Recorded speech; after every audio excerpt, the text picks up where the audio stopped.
Jeg står i Excel-bilen, og jeg vil lige kort prøve at præsentere, hvordan vi laver daglig kontrol, og hvordan vi bruger Hoovermat og Hooverjack. Se med her. Ved brug af vores Hooverjack og vores Hoovermat skal vi bruge vores pumpe her, og det er den samme pumpe, vi bruger til begge enheder. Og den sidder fast med et spænde her, som lige klikkes op. For her ses skabet, hvor vores materiale er opbevaret.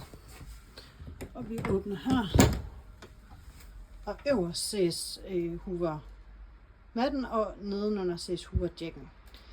De sidder ligeledes fast med spænder, som vi klikker. Her ses Hoovermatten foldet ud og lagt klar til brug. Ved dagligt tjek tjekker vi, om alle syninger og alle remme er intakte. Ligeledes. Vi tjekker for brudrevner og andre skader. Hoovermatten placeres hensigtsmæssigt på fast underlag og tilkobles pumpen i siden via en trykknap, som ses her. Tryk på den blå knap markeret med Hoovermat.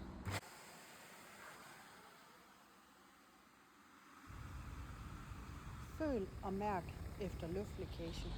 Ved skader på materiel fejlfindes dette på Assign. Ved yderligere spørgsmål kontakt nærmeste kliniske vejleder.